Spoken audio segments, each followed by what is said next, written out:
अभिसंधाय यो हिंसाम् दम्भं मात्सर्यमेव वा संरम्भीभिन्द्रगभावं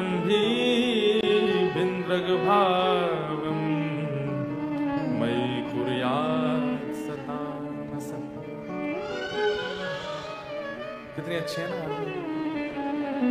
बिल्कुल जैसे मानो ऊंचा स्वर लेके लगाया।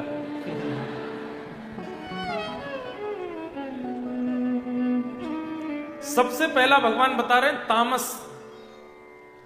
मेरे तामसी भक्त का स्वभाव कैसा होता है। अभिसंदाय यो हिंसाम,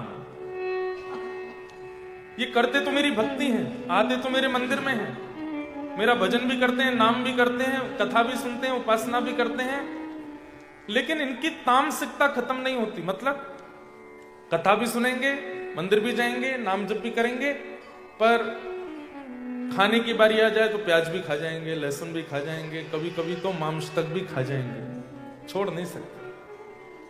पीने की बारी आ जाए तो चलो सोडा आदि तो कोई बात नहीं, लेकिन वो भी पी लेते हैं जो नहीं पीना चाहिए। मतलब भजन भी करते हैं और सारे संसार के काम भी करते हैं।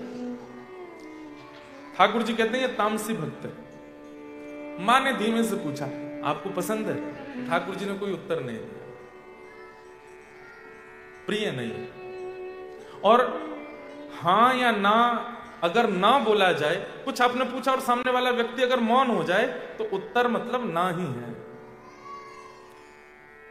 ठाकुर जी कहते हैं ये मुझे प्रिय नहीं। क्यों? इनका स्वभाव तामसी है। पता चल जाए कि एडिलेट में कथा हो रही है तो पूरी योजना बनाएंगे, हम सुनने जाएंगे, हाँ पूरे परिवार सहित जाएंगे, ठीक है।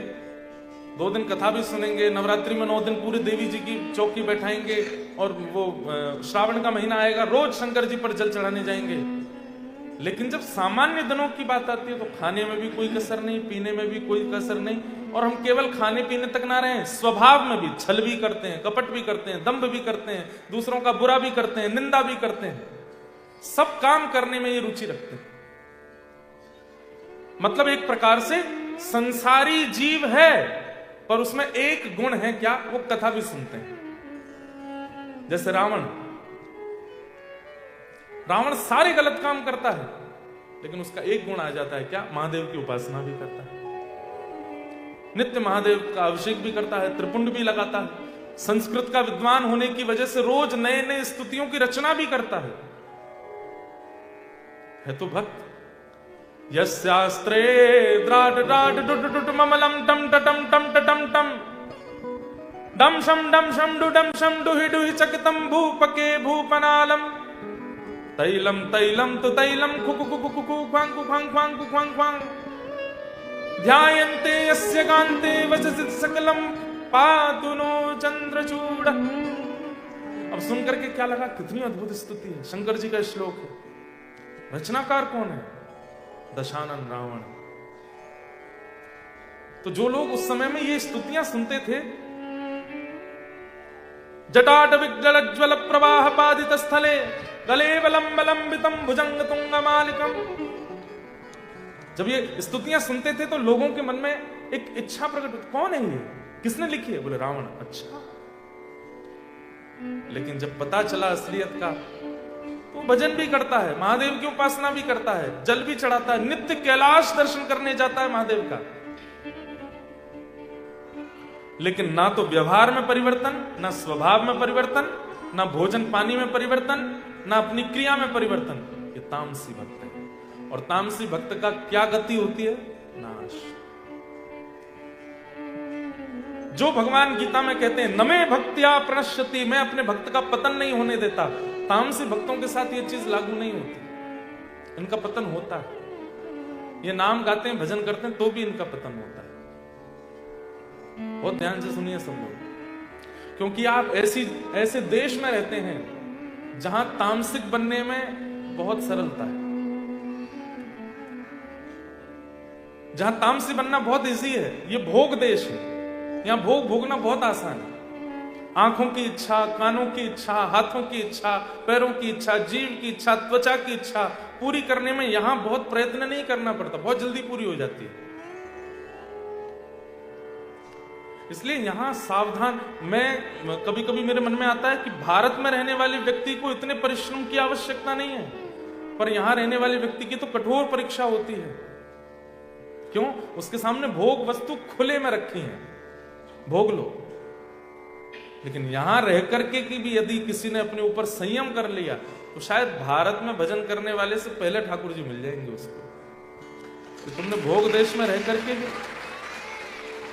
अब भारत में भी वैसे कोई कमी तो रह नहीं गई है, सब कुछ हो रहा है वहां भी, और इतना खतरनाक हो रहा है कि समझ नहीं आ रहा क्या हो रहा है। तो तामसी भक्त का भगवान लक्षण बताते हुए कह रहे हैं, इनके अंदर हिंसा की भावना रहती है। मतलब विशेष रूप से आगे वाले नीचे वाले, ऊपर तो मेरी आंखें कम जा रही है, आप लोग तो यहीं देखते रहो, हिलना भी नहीं, हाँ सुनते रहो। 2 ही दिन है आपके पास, इसलिए गवाना नहीं। इनके अंदर हिंसा की भावना रहती है। भजन करने से, कथा सुनने से, नियम करने से, नाम करने से व्यक्ति का स्वभाव बदलना चाहिए, लेकिन इनके मन में हिंसा की भावना रहती ही रहती है। जरा सी कोई बात हो जाए तो ये लड़ने पर आतुर हो जाते हैं और अपने आप को भक्त कहते हैं। माथे पर तिलक लगाते हैं, कंठी माला रखते हैं, एकादशी का व्रत करते हैं, और जैसे ही कोई माहौल हुआ लड़ाई झगड़े वाला तो तुरंत लड़ने भी लगते हैं। ठाकुर जी कहते हैं तामसी भक्त, हिंसा कर देते, मार पीट, लड़ाई झगड़ा, गाली गलौज, इन सब में इनकी रुचि रहती है। हिंसा। कितने 2 लक्षण सुन लिए। तीसरा लक्षण क्या है? दंभ। इनके अंदर थोड़ा सा पाखंड भी होता है। पाखंड कैसा? माला इसलिए नहीं कर रहे हैं कि सब मुझे ठाकुर जी मिले, माला इसलिए कर रहे हैं कि सबको दिखे कि मैं माला करता हूं, मेरे पास माला रहती है। कंठी इसलिए नहीं पहन रहे हैं कि मेरा वैष्णव आभूषण है, कंठी इसलिए पहन रहे हैं कि सबको पता चले कि देखो मेरे गले में कंठी माला है, मैं वृंदावन से संबंध रखता हूं, इसलिए गले में पहनते हैं। कथा में इसलिए नहीं आए कि हम परिवर्तन करना है, पता चल गया है कि मेरे फ्रेंड ग्रुप के बहुत लोग जा रहे हैं, उन सबको बताना भी तो है कि मैं भी कथा सुनता हूं।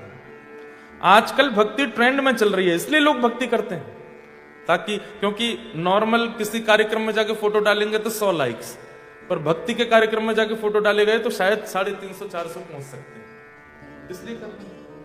मतलब दम्भ, वो केवल नाटक मात्र हो रहा है। ठाकुर जी की सेवा सुनना, कथा सुनना, सेवा करना आदि आदि सब में दम्भ है। 5वां लक्षण कितने हो गए? 1 2 3 4। चौथा लक्षण क्या है? मात्सर्य दोष। मात्सर्य दोष का मतलब क्या होता है? ईर्ष्या। कथा सुनते हैं, भजन करते हैं, नाम करते हैं, लेकिन जैसे हमसे सुंदर कोई आ गया,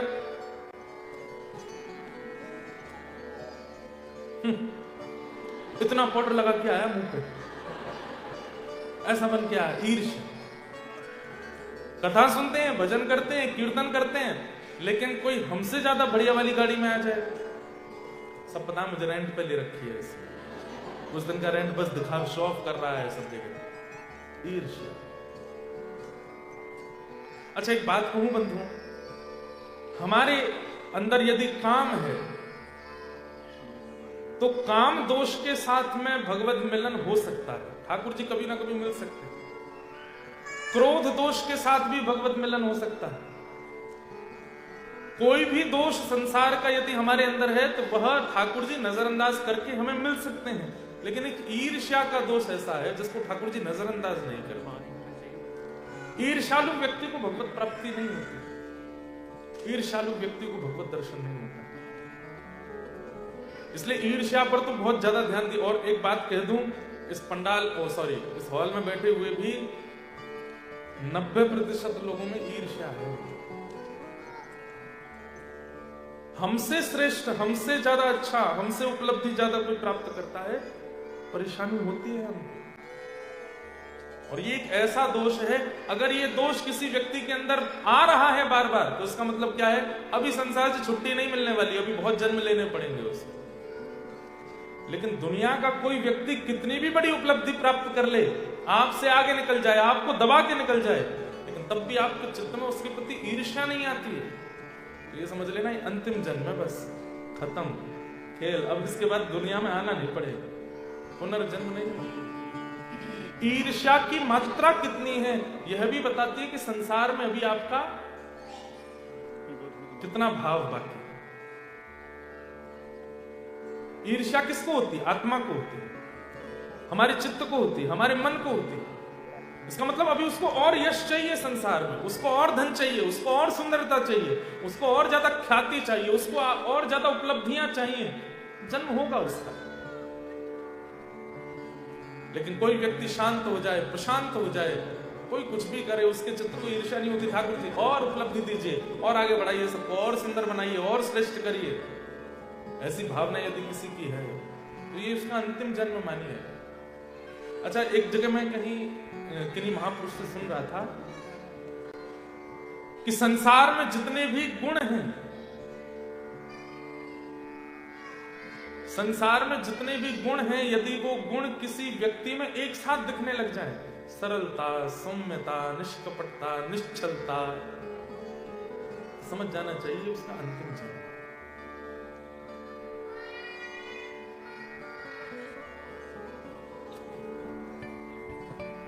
मात्सर्य, इस दोष से बचिए। तो भगवान कह रहे हैं तामसी भक्तों में पहला लक्षण क्या है? ये कथा भी सुनते हैं, कीर्तन भी करते हैं, नाम जप भी करते हैं और सारे गलत काम भी करते हैं। दूसरा, इनके अंदर हिंसा की भावना बहुत ज्यादा होती है, लड़ाई झगड़ा, मारपीट करने के लिए सदैव तैयार रहते हैं। तीसरा लक्षण दंभ, पाखंड ज्यादा करते हैं, भजन कम करते हैं। चौथा, ईर्ष्या की भावना में सदा संलिप्त रहते हैं, मात्सर्य दोष से युक्त रहते हैं। संरंभी भिन्नक भावम मयि कुर्यात् सतामस। इस प्रकार से भजन करने वाले लोगों को मैं तामसी भक्त कहता हूं। मां, ये मुझे प्रिय नहीं, ये मुझे अच्छे नहीं लगते। तब मां कहती है तो फिर दूसरे भक्त कौन से हैं? तब ठाकुर जी कहते हैं दूसरे भक्त हैं राजस भक्त। आप कौन से हैं? देखो, व्यक्ति सब जानते हैं कि मेरे अंदर क्या गुण है, क्या अवगुण है, मैं कैसा हूं, ये सबको पता है। इसलिए जो जो लक्षण यहां बताए जा रहे हैं, अगर किंचित भी वो लक्षण आपके अंदर है तो स्वयं स्वीकार कर लेना कि हाँ, मैं ये वाला हूं। अगर तामसी लक्षण है, किसी को बताइए मत, पर स्वीकार तो कर ही लीजिएगा यहां पे कि हाँ, ये मुझ में है।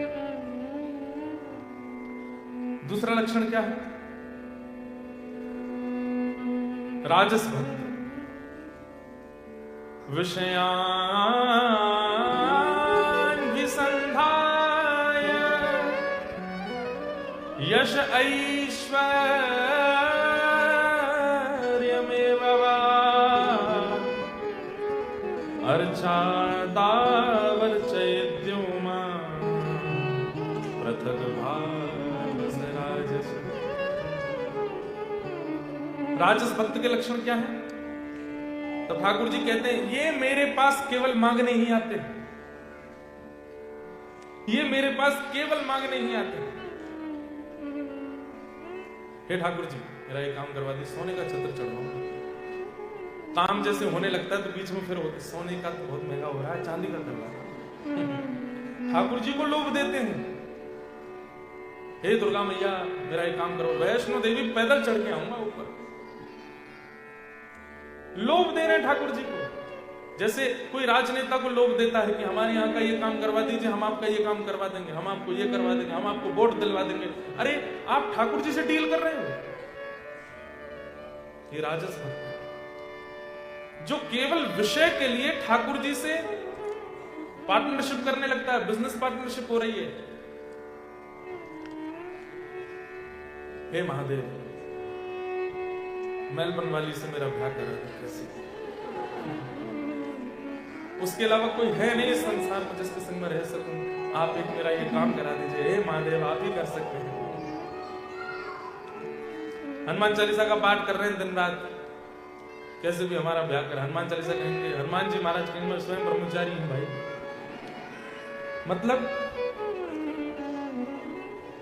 विषयों के लिए ठाकुर जी की आराधना करने वाला व्यक्ति।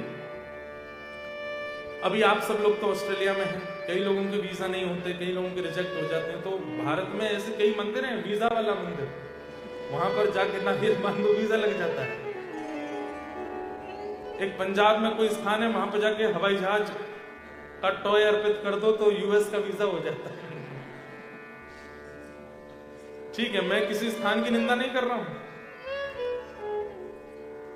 लेकिन हम लोग कभी निस्वार्थ क्यों नहीं बन पाते ठाकुर जी के लिए? एक स्वार्थ क्यों बना रहता है चित्त में?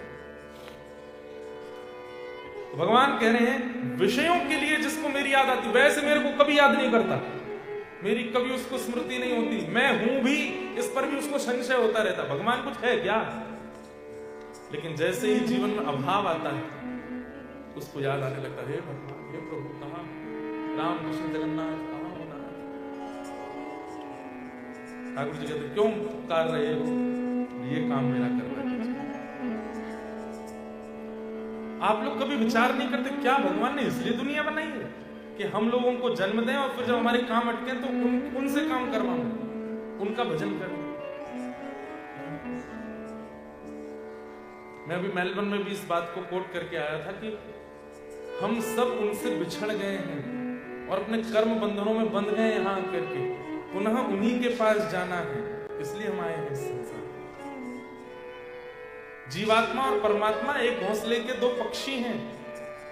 जीवात्मा रूपी पक्षी संसार को देख के कहता है, अभी मैं कल होबार्ट से ड्राइव करके कौन सी जगह गए थे? लॉन्चेस्टर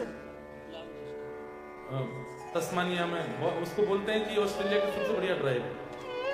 हम खुद चला के ले गए गाड़ी, सब देख के आए, अच्छा था, क्या बढ़िया पहाड़ थे, क्या बढ़िया नदियां थी, क्या सरोवर थे। एक बात कहूं, पहाड़ तो हैं आपके ऑस्ट्रेलिया में, पर इन पहाड़ों पर बद्री विशाल और केदारनाथ नहीं। नदियां तो हैं पर गंगा यमुना जैसी आचमन करने वाली नदियां नहीं। लोग तो हैं पर उन लोगों के चित्त में श्री किशोरी जी नहीं। वन तो हैं पर वृंदावन नहीं। सब कुछ है, लेकिन फिर भी बहुत कुछ सीखना है भारतीय लोगों को। हमारे पास अमृत जैसी वस्तुएं हैं, लेकिन हमने उनके स्तर को बहुत सामान्य कर दिया। और उसके पीछे कारण भी है कि भारत का सबसे बड़ा जो मुझे लगता है कि एक थोड़ी सी कमी जो रह रही है वो ये क्षेत्रफल छोटा है, जनसंख्या बहुत ज्यादा है। आपका ऑस्ट्रेलिया इतना बड़ा है, जनसंख्या तो ऐसी है, कितनी है टोटल कितनी है पूरा ऑस्ट्रेलिया की? है दिल्ली से कम है। हम तो सोचे यूपी के आसपास कुछ होगा, और सोचो भारत से 3 टाइम बड़ा है ऑस्ट्रेलिया, 7 टाइम्स बड़ा है, लो और ज्यादा, और जनसंख्या दिल्ली से भी तो। भारत में इसलिए थोड़ी अव्यवस्थाएं थोड़ी ज्यादा हो जाती है क्योंकि वहां पर जनसंख्या बहुत ज्यादा है, संभाल पाना बहुत मुश्किल है। नहीं तो भारत का रख रखाव ऐसा होना चाहिए जैसे यहाँ का।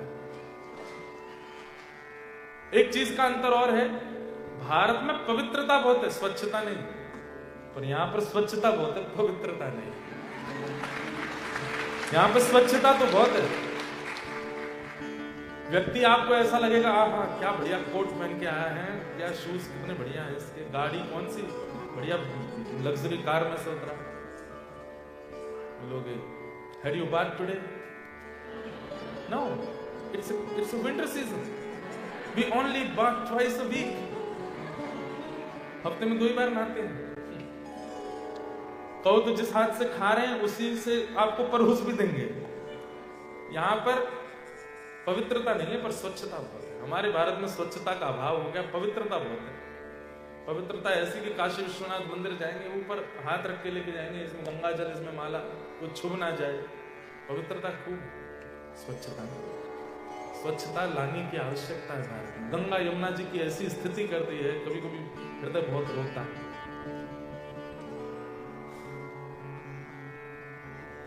तो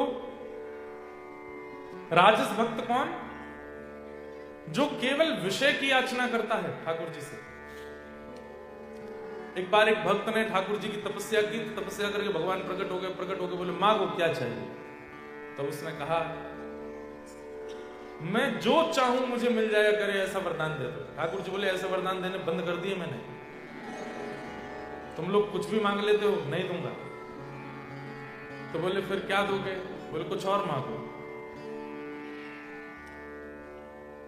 बोले नहीं यार यही चाहिए, जो मैं चाहूं मुझे मिल जाए।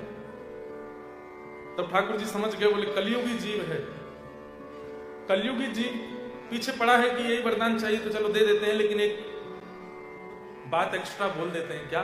तुम जो चाहोगे तुमको मिल जाएगा, लेकिन पड़ोसी को दुगना मिलेगा। बोला ये तो बात आपकी ठीक नहीं। बोले चाहिए तो लो, नहीं तो जाओ। व्यक्ति बोला ठीक है देख लूंगा, दे दीजिए। अब वो जो भी मांगता है, एडिलेड में मेरा घर बन जाए, उसका घर बना, पड़ोसी को 2 बन गए, बड़े बड़े बन गए। एक गाड़ी आ जाए मेरे पास, उस पर गाड़ी आ गई, उस पड़ोसी को 2 आ गए।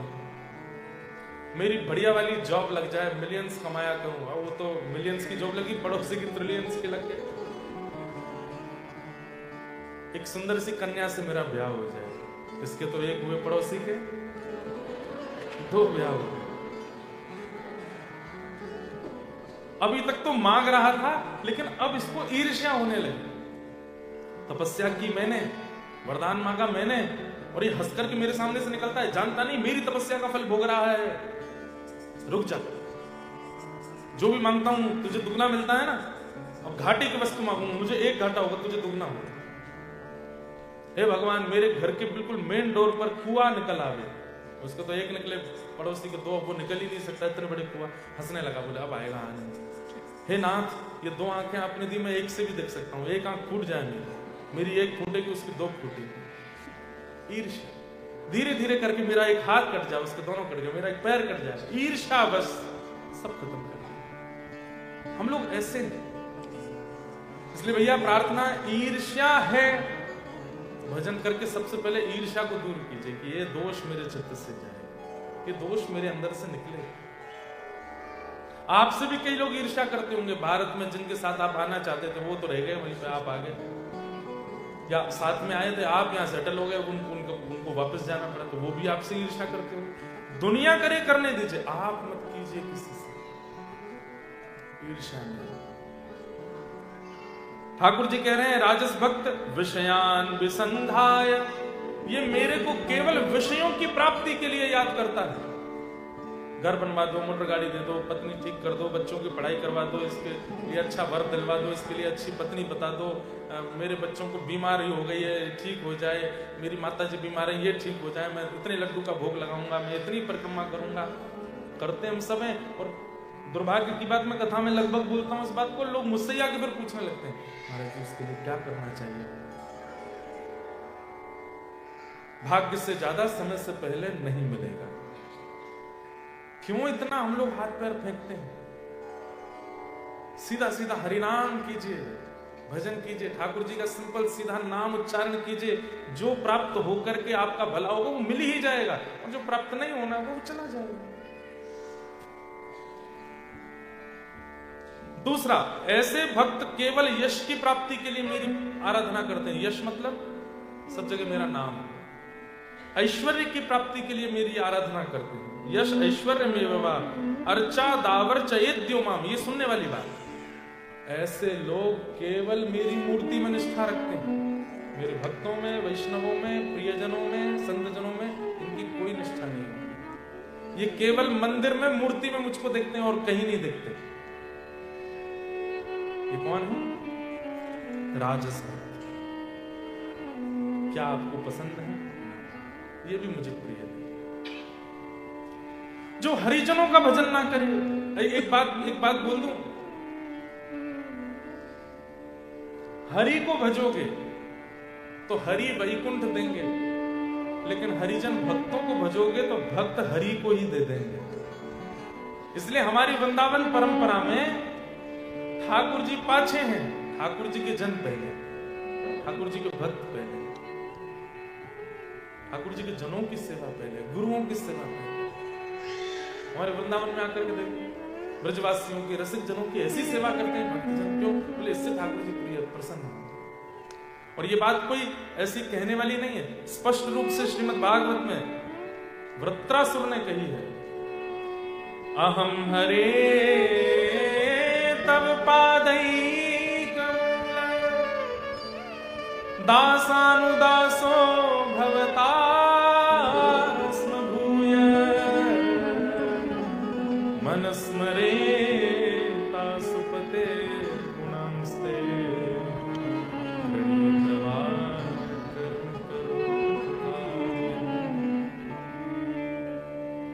हे नाथ, मेरे ऊपर एक कृपा कीजिए। भगवान बोले क्या चाहिए वृत्रासुर? बोले दासान उदासो भवतास्म भूय, आपके दासों के दासों का दास मुझे बना दीजिए।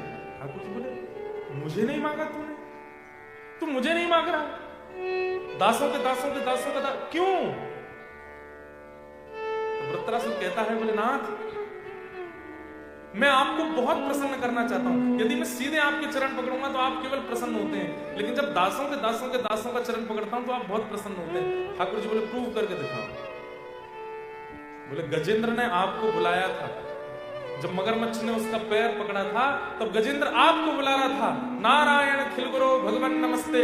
लेकिन हंस पर बैठ करके जब आप आए हैं, गरुड़ पर बैठ करके जब आप आए हैं, आपने अपने सुदर्शन चक्र से उस गजेंद्र की रक्षा बाद में की, उसके चरणों को मुख में लेके बैठा हुआ वो मगरमच्छ, उसका उद्धार पहले किया।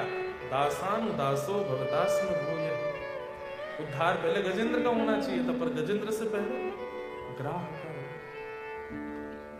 अरे पुत्र के जन्म होने पर पिता खुश होता है, लेकिन कुछ साल बाद जब पुत्र का पुत्र जन्म लेता है तब तो पिता नाचने लगता है। तो नाथ इसीलिए मैं आपका नहीं, दासानुदासो भवतास्म। ठाकुर जी ने हृदय से लगा लिया वृत्रासुर। इसलिए हम हनुमान जी की आराधना करते हैं। क्यों?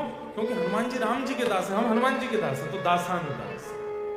हम मीराबाई का चरित्र सुनते हैं, हम सूरदास जी की आराधना करते हैं, हम भक्तों गोस्वामी तुलसीदास जी का चरित्र सुनते हैं, कबीर दास की बातें मानते हैं। क्यों? दासानुदास। ये सीधे ठाकुर जी को प्राप्त कर चुके हैं, हम इनको प्राप्त कर लें, उससे हमारा कल्याण। हम इतरवंश महाप्रभु को प्रणाम करते हैं, हम स्वामी श्री हरदास जी को प्रणाम करते हैं, हम श्रीमद रामानुजाचार्य जी को प्रणाम करते हैं, हम रामानंदाचार्य जी को प्रणाम करते हैं, हम श्रीमद वल्लभाचार्य जी को प्रणाम करते हैं। क्यों?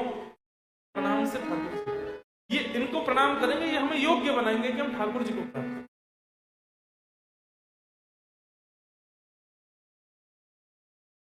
तो जो केवल मेरी अर्चा विग्रह में ही निष्ठा रखते हैं, बाकी मेरे धाम में, नाम में और मेरे भक्तों में बिल्कुल निष्ठा नहीं रखते, ऐसे लक्षणों वाले तामस भक्त हैं, राजस भक्त हैं, ये भी मुझे प्रिय नहीं लगते,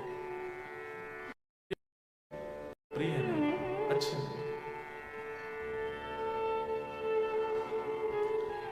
तब मैया ने कहा तो फिर तीसरे भक्त कौन है? तब भगवान कहते हैं सात्विक भक्त। तो सात्विक भक्त के लक्षण क्या है? तो कर्म निर्हारम उद्दिश्य परस्मिन् वा तदर्पणम् यज्ञेदष्टव्यमिति वा पृथक् भावः। ये कथा वैसे तो मैं चाहता तो कुछ हास्य पद, कुछ आनंद में प्रसंग भी ले सकता था, लेकिन नीम गिलोय खाते हैं ना तो लंबे काल तक गुलाब जामुन खाने की संभावना बढ़ जाती है। समझ में आई बात? अगर आप नीम खूब खाए हो, नीम गिलोय खाए हो, पहले से अपने आप को भीतर से अंदर से बिल्कुल पुष्ट कर रखा है, तो फिर गुलाब जामुन खाओ, पिज्जा खाओ, पास्ता खाओ, बर्गर खाओ, कुछ भी खा लो, सब पचा लो। तो जो आनंद में प्रसंग है वो सब मीठे हैं, सीधे खिला दिए तो शुगर हो जाएगी आपको, इसलिए पहले नीम गिलोय खिला रहे, ताकि जब मीठा मीठा प्रसंग सुनो तो कहीं आप लोग, और ये प्रसंग जरूरी है, समझने पड़ेंगे आप, ऐसी बातें हर वर्ष तो नहीं होती यहाँ पे, ये बातें आपको पता होनी चाहिए, क्योंकि आप भारत से बहुत दूर हो। कर्म निर्हार उद्देश्य परस्मिन् वा तदर्पणम यज्ञे दष्टव्यमिति वा पृथक भाव सात्विक। सात्विक भक्त कौन सा? तो भगवान कहते हैं ये अपना कर्म करता है और कर्म में पूरा श्रम लगाता है। जीत जाए तो भी मेरी कृपा मानता है, हार जाए तो भी मेरी कृपा मानता है। जीत जाए तो कहता ठाकुर जी थैंक यू, हार जाए तो कहता कोई बात नहीं, ये दुनिया का अंत नहीं है, फिर प्रयास करके कुछ और हासिल करना। कर्म निर्हार उद्देश्य परस्मिन् वा तदर्पणम, ये जो कुछ भी करता है सब मुझे अर्पित करता रहता है। मेरा आपकी कृपा से सब काम हो, करते हो तुम कन्हैया, करते हो तुम कन्हैया, मेरा नाम हो रहा है, कृपा से सब काम हो रहा है। पतवार के बिना ही मेरी नाव चल रही है, पतवार के बिना ही मेरी नाव चल रही है। हैरान है ज़माना मंजिल भी मिल रही है, हैरान है जमाना मंजिल भी मिल रही है। करता नहीं सब काम हो रहा, करता नहीं मैं कुछ भी, सब काम हो रहा। क्यों? वो करते हो तुम कन्हैया, करते हो तुम कन्हैया, मेरा नाम हो रहा, की कृपा से सब काम हो रहा है। मेरा आपकी कृपा से सब काम हो रहा है। सब कुछ हो रहा है और सबको करने में कृपा ठाकुर जी की मानता है। मैं नहीं था सामर्थ्य कि मैं ऑस्ट्रेलिया आ सकता, मैं घर बना सकता, अपने बच्चों को पढ़ा सकता, सब ठाकुर जी ने कराया। और इतनी दूर आने के बाद में ठाकुर जी को नहीं भूला, वृंदावन को नहीं भूला, ब्रज को नहीं भूला, ब्रजवासियों को नहीं भूला। आज भी याद आती है, कोई वृंदावन का नाम बोल देता है तो बस मन व्याकुल हो जाता है। कोई किशोरी जी का नाम बोल देता है, कोई बरसाना का नाम बोल देता है, नंदगांव बोल देता है, गोवर्धन बोल देता है, तो बस मन करता है कि सब छोड़ के चलो वहीं रहना। ऐसी स्थिति बनी है तो समझो भगवत कृपा है आपके ऊपर कि सारी चकाचौंध देखने के बाद भी, सब कुछ प्राप्त करने के बाद भी आप दीन हो, आप झुके हुए, आप सरल हो, अहम स्पर्श नहीं करता आपका। कभी मान या अभिमान से आपका सीना फैलता नहीं, किसी को बताने की इच्छा नहीं होती कि मुझ पर ये है, मैंने ऐसा किया, मौन रहने का मन होता है, तो समझो भगवत कृपा है आपको। कई लोग होते हैं अगर हमने नहीं पूछा तो वो जानबूझ के बताते हैं कि हमारे पास ये भी है, हम ऐसा भी करते हैं, ये वाला भी बात है, ये भी है, ये भी है। क्यों? और कई लोग हैं अत्यंत योग्य होते हुए भी मौन बैठे रहते हैं, कुछ नहीं बताते। एक जगह मेरी कथा हुई, बहुत विशाल कथा, भारत में हजारों लोग कथा में आते थे। पूरी कथा में आने वाले सब श्रोताओं की भोजन की व्यवस्था, कथा कराना, कथा सुनना, ये सब तो चलो खर्चा होता ही है, पर सोचिए 35,000 आदमी भोजन कर रहा है, 40,000 आदमी भोजन कर रहा है। 7 दिन तक मुझे पता लगा कि एक व्यक्ति जो रोज आके पूजन करते थे, तो हमने कहा कि 7वें दिन मैंने कहा आपने भाई बहुत बढ़िया कथा। बोले महाराज जी रो गए, बोले मैं तो कंपनी का मैनेजर हूँ, मालिक साहब तो मैं पीछे बैठ के कथा सुनता, मुझे ही यजमान बना दिया ताकि वो दिखे नहीं किसी, कर तो वही रहे। मन में इतनी सात्विक भावना उनके लिए आई ना कि इतना सब कुछ करने के बाद भी पीछे रखने की इच्छा हो। क्यों? क्योंकि मैं कर ही नहीं रहा हूं, सब ठाकुर जी कर रहे हैं। ये सात्विक भक्त का लक्षण है। बड़ी से बड़ी क्रियाएं करने के बाद भी, बड़ी से बड़ी योग्य सफलताएं प्राप्त करने के बाद भी अत्यंत दीन बना रहता है, अत्यंत दीनता, अत्यंत शांति, अत्यंत मौन की स्थिति में रहता है। भगवान कहते हैं वो सात्विक भक्त है। क्यों? क्योंकि वो ये विश्वास कर चुका है कि मैंने किया ही नहीं, ठाकुर जी ने ये मुझसे। अच्छा एक बात बोलूं, ऐसे बोलने वाले लोग बहुत मिलेंगे आपको। जैसे आपने किसी घर, क्या आप बढ़िया घर बनाया आपने, सब ठाकुर जी के पास। बोलने वाले तो बहुत मिलेंगे। आपकी पत्नी बहुत अच्छी है, सब ठाकुर जी ने मिलाई है जोड़ी। तो आपके बच्चे बड़े योग्य हैं, भगवान की कृपा है भैया, हमारा तो कुछ नहीं, सब भगवान की कृपा। ऐसे बोलने वाले बहुत मिलते हैं, पर ये सब बोलने वाले नहीं, मानने वाले वो सात्विक। घर बहुत बढ़िया बनाया, ठाकुर जी कृपा। ठाकुर जी अगर प्रकट हो गए, ला बेटा ला चाबी दे दे, जा तू, मेरे कृपा से मतलब मेरा घर है, ला। हर परिस्थिति में ठाकुर जी ऐसे सात्विक। माँ ने पूछा ये आपको पसंद है? ठाकुर जी बोले हाँ ये मुझे प्रिय है, ये मुझे अच्छे लगते हैं। क्योंकि वास्तविकता में माँ संसार में किसी की ताकत ही नहीं है कि वो कुछ कर सके, ये मेरी कृपा से ही हो रहा है सब। एक बात स्पष्ट कर दूं, हमारे जीवन में जो भी हम अनुचित करते हैं वो सब अपने कर्मों से करते हैं, अपनी बुद्धि से करते हैं, अपनी योग्यता से करते हैं, और जो भी उचित करते हैं वो ठाकुर जी कराते हैं। हमारी योग्यता नहीं होती, हमारी क्षमता नहीं होती। इसलिए हर परिस्थिति को ठाकुर जी को अर्पित करके दीन रहना, दैन्य भाव में रहना, मौन रहना, योग्य होते हुए भी अपने आप को सरल बना लेना, ये सात्विक व्यक्ति का लक्षण है।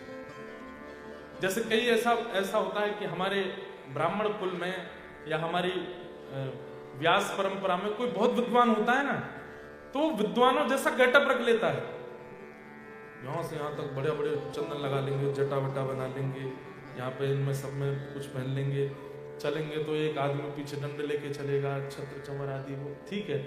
शंकराचार्य आदि महापुरुष तो उनके सब तो रहता ही है, उनका तो वो प्रोटोकॉल है। पर कई लोग जबरदस्ती बनाए रखते हैं ताकि उनके चाल चलन से लगता है कि भाई ये कुछ है।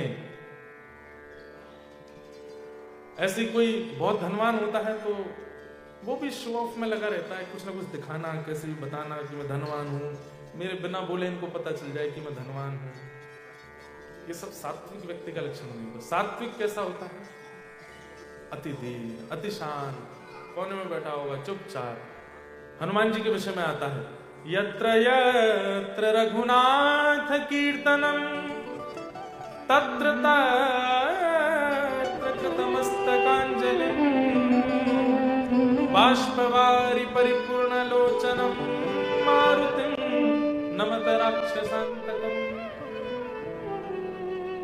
जहां जहां ठाकुर जी की कथा होती है, हनुमान जी निश्चित आते हैं, यहां भी आए हैं, मुझे आपको नहीं पता, आए हैं।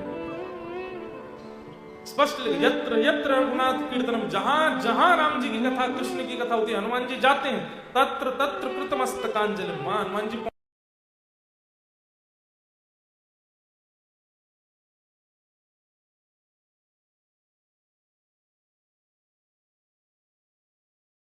सामान्य से कोई नेता आ जाता है तो उसको लगता है मुझे आगे बैठाया जाए, कुर्सी पे बैठाया जाए, इतना सब कुछ शो। लेकिन हनुमान जी महाराज, चारों युग प्रताप तुम्हारा है, प्रसिद्ध जगत उजियारा, साधु संत के तुम रखवारे, असुर निकंदन नाम तुम्हारे। ऐसे हनुमान जी महाराज कथा में कैसे आते हैं? कोने में बैठते हैं, छुप करके बैठते हैं, चुप बैठते हैं, और पूरी कथा में रोते ही रहते हैं। भक्तिमती मीरा भाई धनवान है, योग्य है, सर्वगुण संपन्न है, लेकिन कभी किसी कीर्तन में जाती हैं तो पीछे जाकर के बैठ जाती हैं, और ऐसे करताल लेकर के बैठती हैं कि उनको देख के कोई कह ना सके कि एक राजघरानी की कन्या है।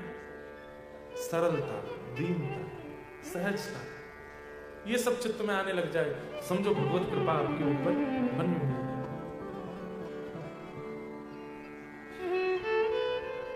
एक हमारे ब्रज में एक संत हुए, उनका नाम था इंदु भूषण जी, इंदु भूषण बसु 1922 में इनका प्राकट्य हुआ था।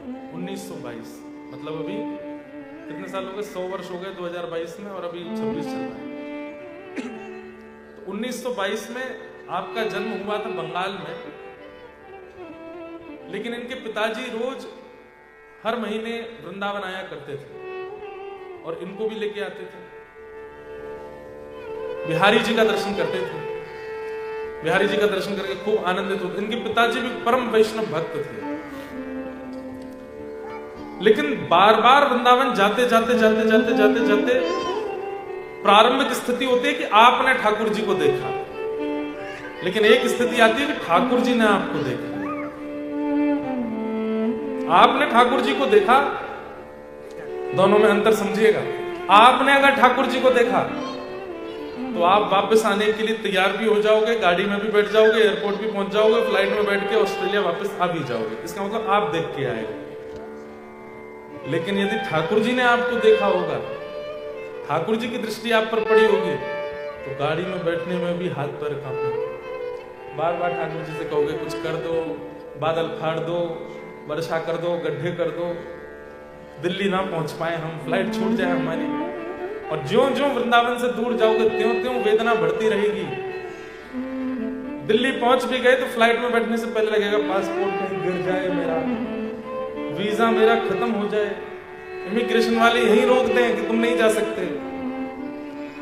उससे भी क्रॉस हो गए तो लगेगा कोई टेक्निकल प्रॉब्लम आ जाए इस विमान में, ये उड़ ही नहीं पावे, भगवान सॉरी पायलट बीमार हो जाए, कुछ तो करो।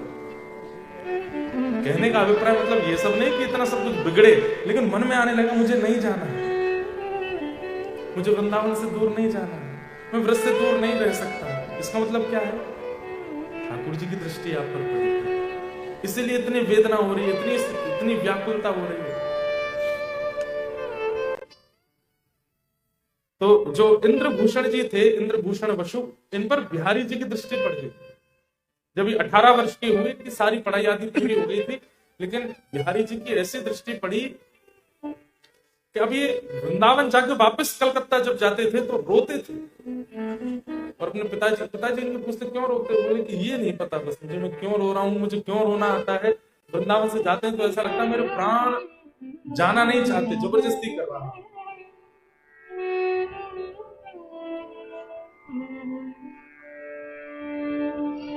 वृंदावन अद्भुत है। श्री राधा रानी कौन है?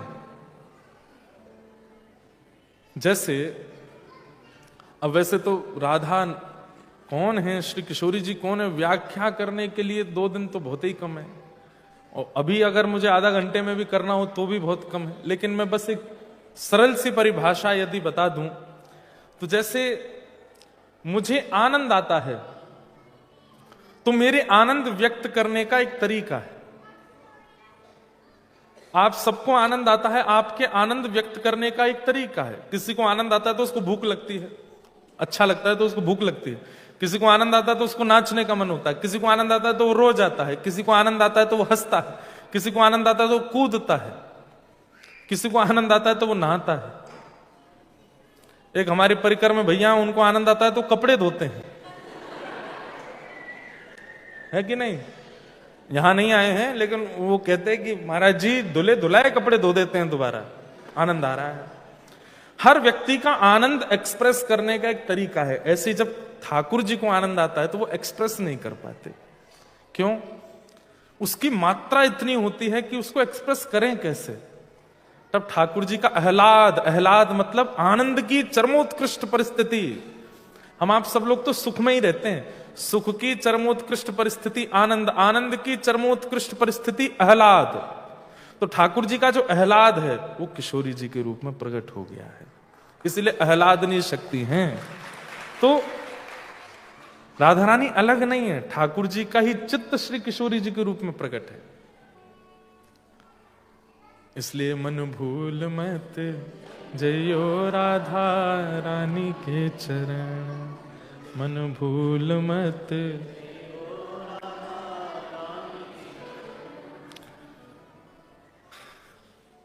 तो हम जिनका चरित्र सुना रहे थे बहुत सुंदर चरित्र है उनका, और संभवतः आज तक मैंने कहा नहीं है। इंद्रभूषण बसु कलकत्ता के बंगाल के निवासी थे। 1922 में इनका जन्म हुआ। 18 वर्ष की अवस्था तक हर वर्ष अपने पिताजी के साथ वृंदावन जाते थे, लेकिन अब इनकी पढ़ाई पूरी हो गई थी। अब इनको जॉब या फिर किसी प्रकार, उस समय अंग्रेज शासन था भारत में, तो कुछ ना कुछ कार्य करना था। खूब पढ़ लिख के विद्वान हो गए थे। अब की बार जब ये वृंदावन दर्शन करके आए तो बस इनका रोम रोम रोने लगा, और हर वैष्णव के अंग में जब ठाकुर जी स्वीकार करते हैं ना तो 8 प्रकार की अवस्थाएं प्रकट होने लगती हैं। बहुत ध्यान से सुनिएगा। ये जो इंद्रभूषण बसु हैं, इनका पूरा चरित्र नहीं, थोड़ा तो मैं आज कहूंगा, थोड़ा कल सुनाऊंगा। लेकिन ये समझ लीजिए कि जब ठाकुर जी किसी को स्वीकार करते हैं तो उसकी स्थिति कैसी हो जाती है। अष्ट सात्विक भाव प्रकट होने लगते हैं। अष्ट सात्विक भाव में पहला भाव क्या है? स्तंभ। स्तंभ मतलब जड़वत व्यक्ति खड़ा हो जाता है, ना हिलता है, ना डुलता है, ना आंखों की पलकें चलाता है, ना कुछ बोलता है। प्रक्रिया खत्म हो जाती है। कब? कृष्ण प्रेम करते करते करते करते करते करते एक स्थिति ऐसी आती है जब ठाकुर जी स्वीकार कर लेते हैं तो व्यक्ति ऐसा ही हो जाता है। उसको आप गाली दो, उसकी प्रशंसा करो, उसको बुरा बोलो, उसको अच्छा बोलो, उसको धन दो, उससे सब छीन लो, वो एक रस ही रहेगा। स्तंभन। अष्ट सात्विक भावों में पहला है स्तंभ। अच्छा बोलने से अच्छा लग रहा है और किसी के बुरा बोलने से बुरा लग रहा है तो उसका मतलब ठाकुर जी ने अभी स्वीकार नहीं किया है। आप एक रस हो जाओ, ना निंदा आपको परेशान करे, ना स्तुति आपको फुलावे, ना वैभव आपको पागल करे, और ना सब लुट जाने पर आप बेचैन हो जाओ। एक स्थिति बन जाए, समझो ठाकुर जी ने स्वीकार किया। और नहीं बन रही है तो इसका मतलब अभी ठाकुर जी ने स्वीकार नहीं किया। अच्छा, एक बात बोलूं, अष्ट सात्विक भाव जो हम यहां सुन रहे हैं, शायद हम में से किसी में नहीं होंगे। कुछ कह नहीं सकते, एक आध में हो भी सकते हैं। मैंने मेलबर्न में भी एक में 2-4 तो देखे थे। मेरे से तो बहुत लोग मिलने आते हैं, कई बालक मिलने आते हैं, उनमें दर्शन होता है। अष्ट सात्विक भाव वाले 8 अभी तक मुझे किसी में नहीं दिखे, पर हाँ 2-4 3-4 दिखे। तो पहला क्या है? स्तंभन। स्तंभ के भांति व्यक्ति हो जाता है। उसको मारो, पीटो, काटो, भलाई करो, अच्छाई करो, कुछ प्रभाव नहीं होता, वो एक रस रहता है। अष्ट सात्विक भावों में दूसरा भाव क्या है? ठाकुर जी की कथा सुनते सुनते, या ठाकुर जी की सेवा करते करते, या नाम जप करते करते, या नेत्र बंद करके मानसी करते करते भयंकर सर्दी में भी पसीने आने लगे, प्रश्वेत होने लगे। मेहनत करके नहीं, श्रम करके नहीं, हीटर चला के नहीं, ठाकुर जी की याद में। अच्छा, एक बात, व्यक्ति जब संसारी रोता है ना तो केवल आंखों से अश्रु निकलता है, लेकिन जब व्यक्ति ठाकुर जी के विरह में बहुत रोता है, रो रो करके उसकी स्थिति ऐसी हो जाती है तो उसके अंग अंग से अश्रु प्रकट होने लगते हैं और हमें लगता है पसीना आ रहा है, प्रश्वेत। ये दूसरा सात्विक भाव है। तीसरा, ये गोपियों में आता था, जो व्रज की गोपियां, और क्षमा करें कान पकड़ के, व्रज में जाकर के कई लोग अपने आप को गोपी भाव में युक्त मानते हैं कि हमें गोपी भाव आ गया। अगर ये अष्ट भाव आपके प्रकट नहीं है तो आप गोपी नहीं हो। तो पहला, स्तंभ के भांति हो जाना। दूसरा, अनायास ही भयंकर सर्दी में भी प्रश्वेत आना। मैं नाम नहीं बोलूंगा, एक हमारे वृंदावन के महाराज जी हैं, बोल देता हूं, जो अधिकारी होंगे वो प्रणाम कर ही लेंगे। श्री गोरीलाल कुंज वाले महाराज जी, हरिदासी परंपरा के महाराज जी, आप में से कईयों ने दर्शन भी किए होंगे। शाम के 7 बजते ही वो चाहे दुनिया के किसी कोने में हो, प्रधानमंत्री की सभा में हो, उनको एकांत में जाना है और बैठना है आंख बंद करके। क्यों? मानसी में जाते हैं, अपने प्रिया प्रियतम के उनको मानसी में पौढ़ाना, चरण सेवा करना, प्रसादी करना, ये सब उनका नियम है। एक नहीं, अनेक बार उनके शिष्यों के द्वारा सुनी गई बातें। कि एक बार महाराज जी कहीं ट्रेवल कर रहे थे, गाड़ी में थे, 7 बजती उन्होंने सीट पे ही आसन लगाया, बैठ के बोले गाड़ी चलाते रहो। बोले ग्वालियर के आसपास कहीं पहुंचे थे महाराज जी, भयंकर एक्सीडेंट हुआ गाड़ी का, ड्राइवर को चोट आ गई, पीछे वाले को चोट आ गई, महाराज जी भी गाड़ी के अंदर दब गए, सब लोग बाहर निकल के आ गए और महाराज जी तब भी समाधिस्थ ही बैठे थे। बोले जैसे तैसे हमने उनको बाहर निकाला, बाहर निकलने के उनका समय है इतनी देर, वो 1-1.25 घंटे रहते ही हैं ध्यान में आज भी। मानसी उसको बोलते हैं, मानसी में सेवा में रहते हैं। मानसी के बाद जब आंख खुली तो बोले क्या हुआ? अभी की बात है ये, तो कुछ साल पहले। देखे तो गाड़ी बिल्कुल चूर पड़ी है, सबके चोट लगी है, सब कोई रो रहे हैं, किसी के छाती में दर्द, किसी के पैर में। महाराज जी तो मानसी में थे। हमारे यहां दिसंबर जनवरी में सर्दी पड़ती है, दिसंबर जनवरी में पसीने आते हुए देखा है, नेत्र बंद करके मानसी में रहते हैं। और सबसे बड़ी प्रेमी की एक और बात बताऊं, प्रेमी जब रुदन करता है ना तो उसके आंसू यहां से नहीं आते, उसके आंसू यहां से निकलते हैं, कोने से। अब इसमें भी एक अंतर है, वो भी अष्ट जो सात्विक भाव है उसमें एक ये भी है, आगे बताऊंगा। तो पहला है स्तंभ, दूसरा है श्वेत, तीसरा है पुलक। पुलक मतलब रोना। आंखों के इधर के भाव से यदि अश्रु आ रहे हैं, यहां से अश्रु यदि प्रकट हो रहे हैं इधर से, तो इसका मतलब है असली आंसू नहीं है। अब कोई रोवे तो उसके आंख में झांक के देख ले। असली आंसू मतलब वो बस रो रहा है पर इतना भावुक है नहीं। आंख के बीच से आंसू आवे तो उसका मतलब विरह है, और आंख के कोने से आंसू आवे तो समझो प्रेम में डूब चुका है, प्रेम में रो रहा है। पुलक। तो अष्ट सात्विक भावों में तीसरा भाव क्या है? पुलक, रोना। रुरुदु स्वस्वरम राजन कृष्ण दर्शन लालसा। व्रज की गोपियां रोती हैं। पुलक। चौथा है स्वर भेद। बोलना चाहेगा लेकिन शब्द निकलेगा नहीं, बोलना चाहेगा लेकिन इतना रुकेगा, इतना उसका कंठ जो है वो अवरुद्ध हो जाएगा कि वो स्पष्ट बोल ही नहीं पाएगा। मीराबाई का एक पद है, पतियां मैं कैसे लिखूं, लिखी ही न जाए, पतियां मैं कैसे लिखूं, लिखी।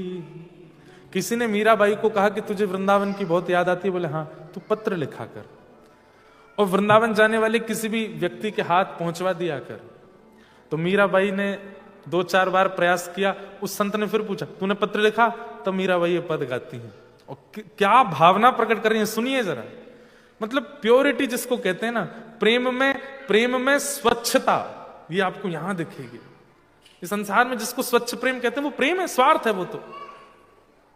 पतियां मैं कैसे लिखूं, लिखी ही न जाए, पतियां मैं कैसे। क्यों? कलम धरत मेरो कर कांपत है, कलम धरत, कलम धरत मेरो कर कांपत है, कलम धरत।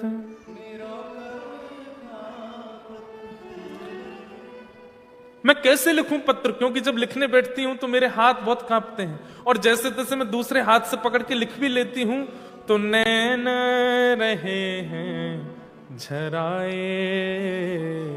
ओ नैन रहे हैं। इतने आंसू निकलते हैं, इतने आंसू निकलते हैं कि जो लिखा सब मिट जाता है। पतियां मैं कैसे लिखूं, लिखी ही न जाए, पत्तियां मैं कैसे लिखूं। प्रेम के सारे लक्षण दिखेंगे आपको। क्या कह रही हैं भाई साहब? बात कहूं तो कहत न आवे, बात कहूं क्यों? जियरा रयो है डराए हो, जियरा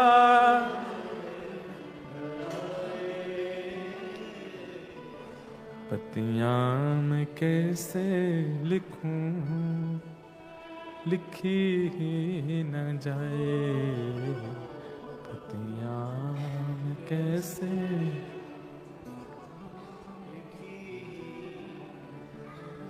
विपत हमारी, अरे मैं ना लिख सकती हूं, ना बोल सकती हूं, ना कुछ कह सकती हूं। बोले तो मेरी स्थिति देख लीजिए और आप वृंदावन जाके बिहारी जी से बता देना मीरा की ऐसी स्थिति है। विपत हमारी देख तुम चाले, विपत बस कहियो हरि जो सो जाए हो। हरि को जाके बता देना मीरा की स्थिति क्या है, खा नहीं पाती, पी नहीं पाती, सो नहीं पाती, पूरे दिन रोती रहती है, अरे उस पर कृपा कर दो। मीरा के प्रभु गिरधर नागर, मीरा के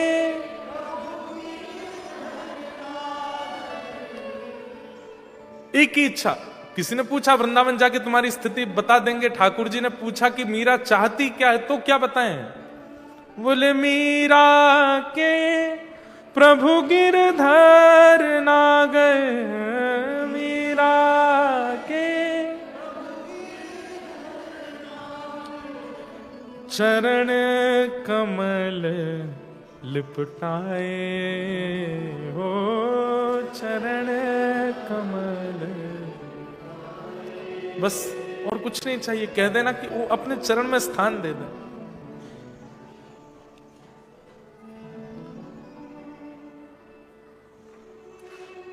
प्रेम के अष्ट सात्विक स्वभावों में तीसरा स्वभाव है पुलक, यानी कि रोना। और रोना मतलब ऐसा नहीं आज रोए, हफ्ते भर बाद रोए, महीने, बस वो नेत्रों में आंसू भरे ही रहते हैं। कोई गलती से बोल दे एक बार बस नाम हरि का, वृंदावन का, तो बस निकल पड़ते हैं वो। तो स्तंभ, प्रश्वेत, पुलक और स्वर भेद। चौथा है बोल नहीं पाएंगे, कंठ अवरुद्ध हो जाएगा। पांचवा है वैपथु। वैपथु मतलब कंपन, शरीर में एक विचित्र सा कंपन होगा ठाकुर जी को याद करके। कई वैष्णव ऐसे हैं, अभी मैं होबाट भी गया, वहां एक दंपति प्रणाम कर रहे हैं, प्रणाम करते हुए उनका शरीर कंपन हो रहा था। कंपन सर्दी से नहीं, जाड़े से नहीं, बस विरह में कंपन। शरीर वो आपके वश में नहीं होता, अपने आप होता है। ये अष्ट सात्विक भाव आपके चाहने से नहीं आते, ये ठाकुर जी जब आपके अंग को छूते हैं तब प्रकट होते हैं। वही पथु यानी कि कंपन। उसके बाद वही वर्ण यानी कि रंग का बदल जाना। गोरे थे तो लाल हो जाओगे। आपकी सुंदरता ऐसी हो जाएगी कि व्यक्ति देख करके कहेगा क्या ऐसा प्रयोग करता है कि इतना सुंदर लग रहा है, लेकिन वो सुंदरता हरिस्मरण की होगी। वही वर्ण बदलने लगेगा। मुखमंडल को देख करके, आपकी मुख आकृति को देख करके सामने वाले को लगेगा धीर गंभीर है, बहुत स्थिर है, इसको श्रृंगार की आवश्यकता नहीं, सुंदरता तो ऐसी छलकती है। वही वर्ण। व्यक्ति जब महासंसारी होता है तो उसका रूप, उसका यौवन, उसकी आकृति, उसकी प्रकृति, उसका स्वभाव सब संसार की ओर ले जाने वाला होता है। लेकिन जब व्यक्ति भगवत अनुरागी हो जाता है तो उसका रूप, उसका सौंदर्य, उसकी बोली, उसकी चाली, उसके स्वभाव, उसकी मनस्थिति सब हरि की ओर ले जाने वाली होती है। वही वर्ण बदलने लगता है। और मूर्छा, ऐसी स्थिति आ जाती है कि ठाकुर जी को याद करते करते मूर्छित हो गए, एक एक 2-2 3-3 घंटे हो गए, लेकिन उठ ही नहीं पाए। इस स्थिति में आ जाते हैं। और एक स्थिति होती है रोमांच, यानी कि शरीर के रोए खड़े हो जाना। अरे कुछ सुना नहीं था, कुछ स्पर्श नहीं किया था, बस ठाकुर जी को याद करते ही रोए खड़े हो गए। ये अष्ट सात्विक स्वभाव हैं जो ठाकुर जी जिसको स्वीकार करते हैं, या ठाकुर जी जिसको देख लेते हैं, या ठाकुर जी जिसको पाना चाहते हैं। एक तो था हम ठाकुर जी को पाना, हाँ, ठाकुर जी जिसको पाना चाहते हैं उसमें ये अष्ट सात्विक भाव प्रकट होने लग जाते हैं। और इन अष्ट सात्विक भावों के भी एक नियम है। एक होता है धुमाई सात्विक भाव। धुमाई सात्विक भाव कैसा है? आज रोना आया, कल रोना आया, अब महीने भर की छुट्टी, अब भाव ही नहीं आ रहा। कथा सुन के भी कुछ नहीं हो रहा, सेवा करके भी कुछ नहीं हो रहा, वृंदावन जाके भी कुछ नहीं हो रहा, फिर महीने 2 महीने बाद फिर से भाव आ गया और फिर 2-3 महीने के लिए चला गया। ये धुमाई सात्विक भाव। दूसरा होता है ज्वालित सात्विक भाव, मतलब इन 8 में से 2-3 प्रकट होते हैं, सब प्रकट नहीं होते। तीसरा होता है दीप्त सात्विक भाव, यानी कि 3-4 भाव प्रकट होते हैं, सारे प्रकट नहीं होते। फिर है उदीप्त सात्विक भाव, यानी कि 5 या 6 गुण प्रकट होते हैं, 8 के 8 नहीं आते। और एक है सुदीप्त। सुदीप्त सात्विक भाव में 8 भाव प्रकट होते हैं। सुदीप्त सात्विक भाव वाले लोग इस पूरे ब्रह्मांड में उंगलियों पर गिन सको इतने ही होंगे, सब नहीं। तो जो इंद्रभूषण वसु 18 वर्ष की अवस्था में बिहारी जी का दर्शन करने के लिए जब गए, और जब बिहारी जी से वापस आने लगे, तो इनमें ये अष्ट सात्विक भाव प्रकट हो गए। अष्ट सात्विक भाव मतलब स्तब्ध हो गए, जड़वत, यहां से अश्रुपात होने लगे, शरीर कंपायमान होने लगा, प्रश्वेत के बिंदु गिरने लगे। इनके पिताजी कहने लगे, लाला क्या हुआ, क्या हुआ? बस हरि हरि हरि, हे हरि हे हरि हे हरि, श्री वृंदावन श्री वृंदावन श्री वृंदावन, प्राण वृंदावन जीवन वृंदावन, बस ऐसा करके रोने लगे। आपके पिताजी जैसे तैसे आपको लेकर के आए कलकत्ता। कलकत्ता आकर के तो वो विरह और ज्यादा व्याकुल कर दिया उसने। तब आपने अपने पिताजी से कहा कि मुझे दीक्षा लेनी है, और नागेंद्र मठ में जाकर के आपने 20 वर्ष की अवस्था में गुरुदेव से दीक्षा ली। और दीक्षा के बाद इनका नाम हो गया ज्योति प्रकाश दास, यानी कि इंद्रभूषण वसु का नाम ज्योति प्रकाश दास हुआ। दीक्षा के बाद इन्होंने अपने गुरुदेव को जब प्रणाम किया तो गुरुदेव ने आशीर्वाद दिया, जिस भावना से तुमने दीक्षा ली है वो भावना तुम्हारी पूरी हो। गुरु को प्रणाम करने के बाद अपने पूज्य पिताजी को प्रणाम किया और कहा, पिताजी आपसे कुछ चाहिए। बोले क्या चाहिए? बोले वचन दीजिए जो मांगूंगा तुम मना नहीं करोगे। बोले नहीं करूंगा, तुम मांगना। बोले मैं अब संसार से विरक्त होकर वृंदावन में रहना चाहता हूं और श्री प्रिया प्रियतम की नित्य भक्ति करना चाहता हूं। आप कृपा करके मना नहीं कीजिए, मुझे आज्ञा दे दीजिए। इनके पिताजी ने स्वीकार किया और स्वीकार करके इनको वृंदावन जाने की आज्ञा दी। वृंदावन आकर के इंद्रभूषण वसु जी रहने लगे। 2-3 वर्ष तक वृंदावन में रहे। बिहारी जी मंदिर जाते थे, जाकर के बिहारी जी का नित्य दर्शन करते थे। चलते फिरते लोग जो बता देते थे वो भाव धारण करते थे, लेकिन ठाकुर जी का अनुभव इनको नहीं हुआ। एक दिन इनके मन में आया, मैं वृंदावन में हूं, यहां तो ठाकुर जी रास करते हैं, ठाकुर जी के घर जाना चाहिए। घर कहां है? बोले गांव। बोले गांव कौन सा? बोले नंदगांव। नंदगांव चलो। तो नंदगांव गए। नंदगांव में जाकर के वहां रहने लगे। नित्य ठाकुर जी की आराधना, रोज ढूंढना, कभी वन में जाते, कभी वृक्षों पर चढ़ करके, कभी सरोवर तालाब पोखर सब में ढूंढते, कहीं ठाकुर जी मुझे मिल जाएं। हम सोचते थे कान्हा कहीं कुंजन में होगा, हम सोचते थे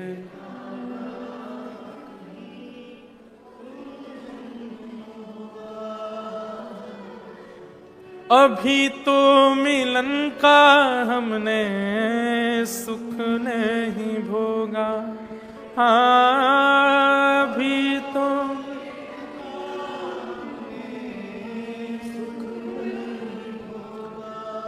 सुन के प्रेम की परिभाषा सुन के मन में बंधी थी जो आशा मन में आशा हुई रे निराशा झूठी दे गया दिलासा हमें शाम ना मिला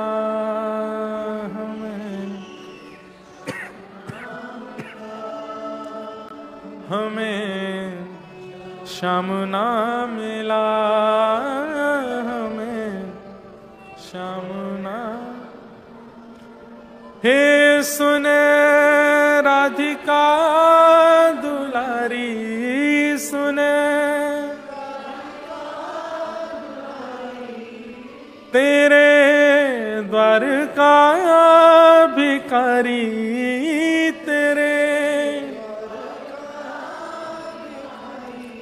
तेरे शाम का पुजारी पीड़ा है हमारी हमें शाम ना मिला हमें शाम ना मिला हमें शाम ना मिला।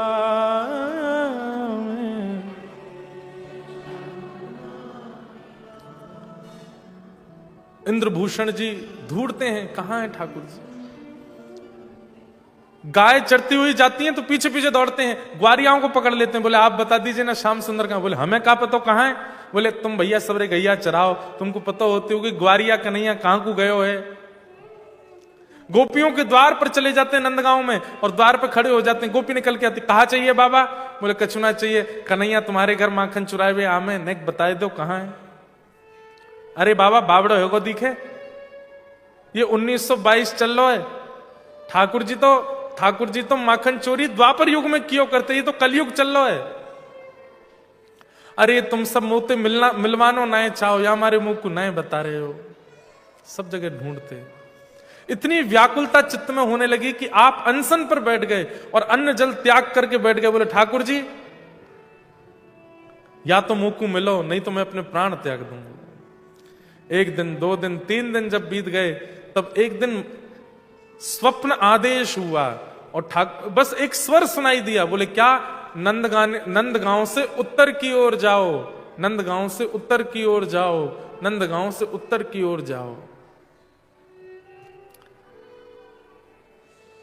तब इंद्रभूषण जी ने देखा नंदगांव से उत्तर की ओर क्या है, और जैसे नंदगांव से उत्तर की ओर देखा तो उत्तर में ही शिव बरसाना धाम है। तब इंद्रभूषण जी के मन में आया, अरे यहां व्रज में आए मुझे 3-4 वर्ष हो गए और मैंने वो पद्धति का पालन नहीं किया जो होनी चाहिए थी। अरे आते पहले श्री जी की शरणागति लेनी चाहिए थी, आते सीधे बिहारी जी चलो गए हो, वृंदावन वास किया, नंदगांव आए गए हो। अरे मैंने किशोरी जी के चरण तो पकड़े ही नहीं। दंडवती करते हुए बरसाना गए और प्रत्येक सीढ़ी को प्रणाम करते हुए श्री जी के भवन में ऊपर दर्शन करने के लिए गए।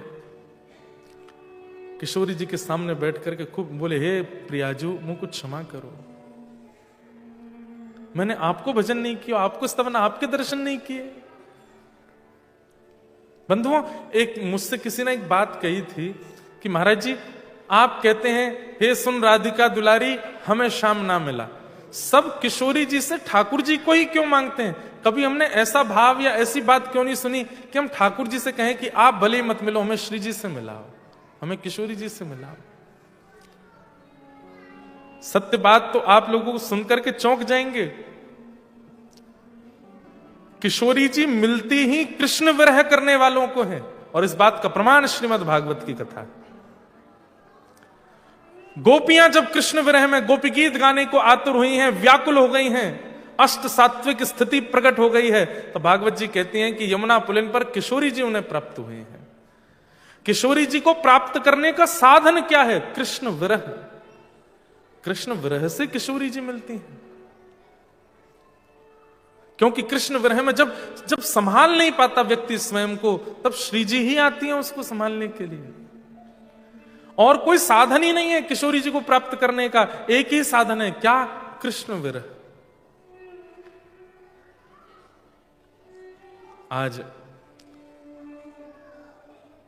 इंद्रभूषण जी को बरसाना की प्राप्ति, रात भर रोते रहे द्वार पर बैठे बैठे, तभी द्वार पर एक छोटी सी लाली आई और आकर के एक थाल हाथ में लेकर के बोली, बाबा 5 दिनाते भूखो बैठो, ले जल्दी ले प्रसाद पा, श्री जी को प्रसाद है। तो आपने कही, नहीं लाली मैं नहीं पाऊंगा, मैंने नियम लिया है, जब तक ये प्रिया प्रियतम युगल नहीं मिलेंगे तब तक मैं भोजन ग्रहण नहीं करूंगा। अरे बाबा मना नायक क्यों करें, ये तो श्री जी को प्रसाद है, या को तुरंत लेना चाहिए, जल्दी ले बाबा। बाबा उस लाली की ओर देखते रहे, मना नहीं कर पाए, थाल ले लिया, थाल का प्रसाद लिया, मंगला के दर्शन खुले। जैसे ही बाबा भीतर गए, भीतर जाकर के जैसे ही पुनः मंगला के दर्शन किए, तो जिस आभूषण और जिस वस्त्र में वो बालिका बाहर आई थी, वही वस्त्र भीतर श्री जी ने धारण किए हुए। आप तो बस बेचैन हो रहे थे, ये किससे कहूं, किसको बताऊं, ऐसे तो वस्त्र थे लाली के बाहर जो आई थी। और इस बात पर मोहर तब लगी जब भीतर से पुजारी जी आए, तो उन्होंने की, अरे बाबा ये थाल तेरे पास कैसे आयो? तो बाबा बोले, थाल, ये थाल तो बाहर मुझे कोई बालिका दे करके गई। बोले, अरे ऐसा कैसे ऐसा क्या, ये तो श्री जी को निज थाल है, ये तो मंदिर के भीतर को था, तेरे पास बाहर खाते आएगो, जल्दी लाया कुदैमो को। वो थाल लेकर के जब वो भीतर जाने लगे, तब वो स्पष्ट समझ गए, बोले कि वो बाहर लाली नहीं, वो तो किशोरी जी आई थी। आप इतने रोए, इतने रोए। तब किशोरी जी से कहा कि हे श्यामाजू कृपा करो, मेरो जन्म क्यों भयो है, मैं बंगाल का जन्मा, वृंदावन से मुझे प्रीति क्यों हुई है, मुझे किस कारण से यहां बुलाया है, ये मुझ में जो भाव प्रकट हो रहे हैं ये मेरी क्षमता तो नहीं है, मेरे परिवार में भी किसी ने इतना भजन नहीं किया, ये मुझ में ऐसे गुण लक्षण क्यों आ रहे हैं, क्यों मैं इतना बेचैन आपसे मिलने के लिए हो रहा हूं, क्या बात है, स्पष्ट करो। तब किशोरी जी ने स्वप्नाज्ञा करके कहा, अरे फूल सखी, और उनका नाम फूल सखी हो गया। तू हमारी फूल सखी है और तेरो काम फूलंसों श्रृंगार करके निकुंज बिहारी लाल को प्रसन्न करनो है। चल जा, अब इन फूलन की सेवा से आनंद कर। यही प्रसिद्ध फूल बाबा हुए ब्रजमंडल के। फिर अब ये फूलन की सेवा से कैसे श्री प्रिया प्रियतम को रिझाते हैं, कैसे ये फूल बाबा बने। इनका नाम एक फूल चोर बाबा भी था। यही इंद्रभूषण जी फूल सखी के रूप में वृंदावन में विराजे। किशोरी जी ने इन पर कृपा की। वो सब आगे का प्रसंग हम लोग कल से सुनेंगे। आज का समय यहाँ अधिक हो रहा है और कल आप लोग सब 6 बजे तक आने का प्रयास करेंगे। 6:15 बजे तक यहाँ सब भर जाएगा तो 6:30 बजे कथा प्रारंभ हम कर देंगे, ताकि कल विश्राम है, 9 बजे तक हम लोग कथा का आनंद ले सकें। और कल और भी अभी तो 3 भक्तों के बारे में सुना है हमने, तामस, राजस और सात्विक। अभी निर्गुण तो सुनना है, तो निर्गुण भक्त और अन्य कई व्रज के भाव वो सब हम कल सुनेंगे। फूल सखी जी का भाव हम लोग सुनेंगे। आज के सत्र को विराम देने से पूर्व 1 हफ्ते में कौन आ रहे हैं पता है आपको?